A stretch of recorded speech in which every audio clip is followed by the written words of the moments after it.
Nabuntisan ko sa akong giabandon ng anak kaniadto. Maayong adlaw kanimo DJ Sam, ingon man sa imuhang tagasunod ning imong programa. Ako si Linda, 43 anyos ug nagpuyo dinhi sa Mindanao. Di na lang nako isaba DJ Sam ang tinuod nako nga lugar, eksakto nga lugar, kay basin unyag dunay makailan nako. Daga pa ko DJ Sam, ugwa na ko'y plano nga magminyo pa.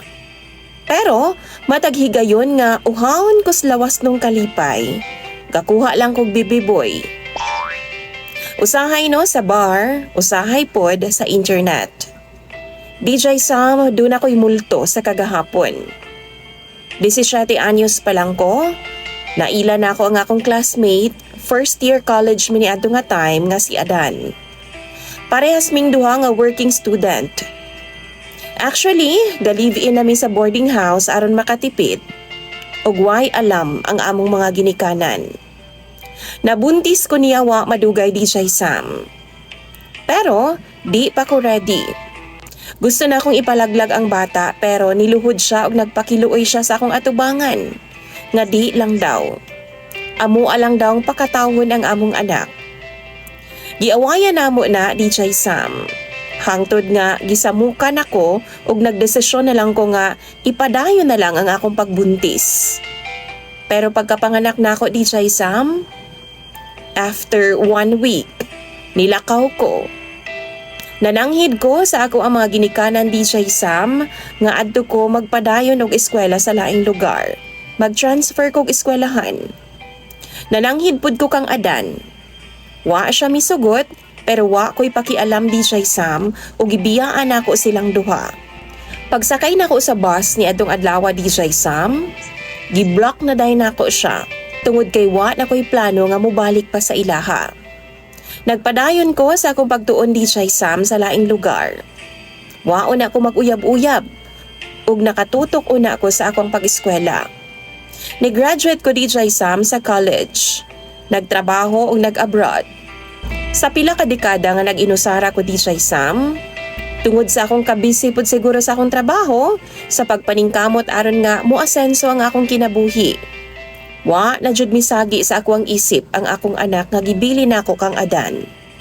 Mas maay na lang pod aron nga di makaaberya sa ako ang ginabuhat adlaw-adlaw. Daghan na pod ko og na-meet sa social media DJ Sam nga naka-sex nako. Pero wa mi mga relasyon. Ug never ko nga nakipagrelasyon sa ilaha. Hangtod last year lang DJ Sam pag uli na ako dinhi sa Pilipinas. Giagni ko sa akong amiga nga bakla nga magbar lagi daw ming duha. Daghan daw og mga keks dito DJ Sam. Niuban pod ko kay gusto na pod na akong i-release ang mga stress sa akong lawas. Isa sa mga lalaking bar dancers DJ Sam ang mikuha dayon sa akong atensyon pagsulod pa lang nako sa bar. Murag nakita na ako siya somewhere, pero di na ako mapunto kung asa. Giduol na ako siya DJ Sam. Nag-table ming duha ug nagkaistoryahanay mi. Wa daw kabalo ang iyang mga ginikanan, nga mao daw na ang iyang ginabuhat. Ang nabalaan lang daw nila, sa call center siya nagtrabaho. Ingon pa siya DJ Sam. Gusto daw to niya nga trabaho kay mas dako daw income. Mas dali ang pangwarta. Tulo pa lang daw siya kabuan sa bar. Giendorso daw ni nga trabaho sa iyahang barkada. Nagustuhan daw niya, maong nag-resign na lang siya sa call center. DJ Sam, gaan kayo nga akong paminaw niya.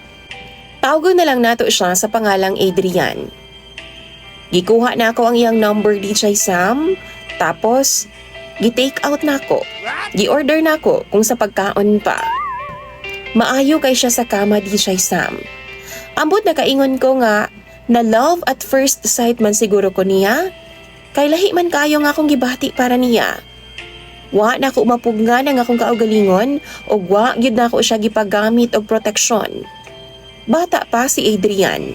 Naa pa sa mga 20s ang pangidaron. Gwapo og matipuno ang iyang lawas. Satisfied gaay ko sa iya sa kama. Yummy! Dili kadto ang ulahing higayon DJ Sam. Tungod kay nagabalik-balik pa ko sa bar. Og sama sa unang nahitabo, manggawas mi, Ako asyang bayran, aron nga lipayon ko sa kama. Hangtod nga wa na ko ni agi pa sa bar DJ Sam ug largo na ko sa iyaha. Hangtod nagkadugay, napansin na ako DJ Sam nga nagka-interest na ko sa iyaha ug gusto na akong tan-awon ug i-add siya sa social media. Diyang pag-stalk na ako sa iya DJ Sam, mura kog makuyapan diyang nakita na ako ang mga pictures nila sa iyang pamilya. Nakita na ako si Adan. Adrian? Murag pamilyar nga pangalan.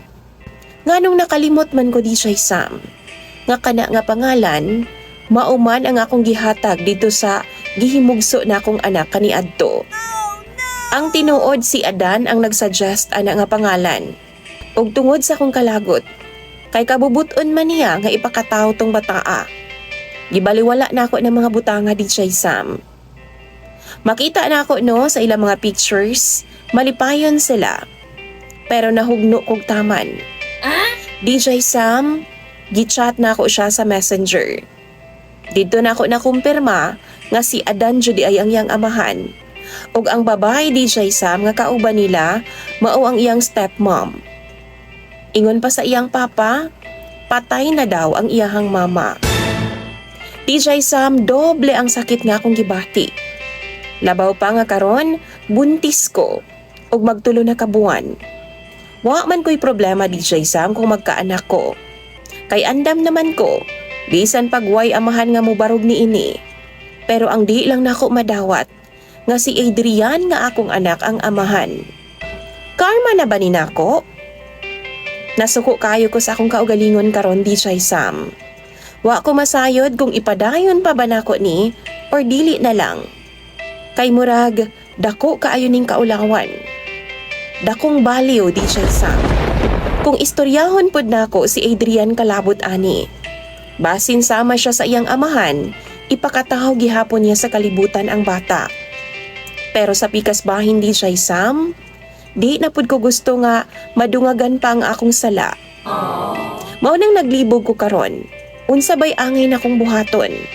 Wa ko kabalo kung kaya pa ba nako ning maayos ang tanan. Gikalimtan na nako sila DJ Sam. Pero tadhana na ang nagbalik nila sa akoa. Mabuang ko sa akong sitwasyon karon. Maunang tabangi intahon ko ninyo. Tambagi ko ninyo kung unsay angay na kong buhaton. Please lang, basahon ko na tanan sa comment section. Imong sender DJ Sam, Linda.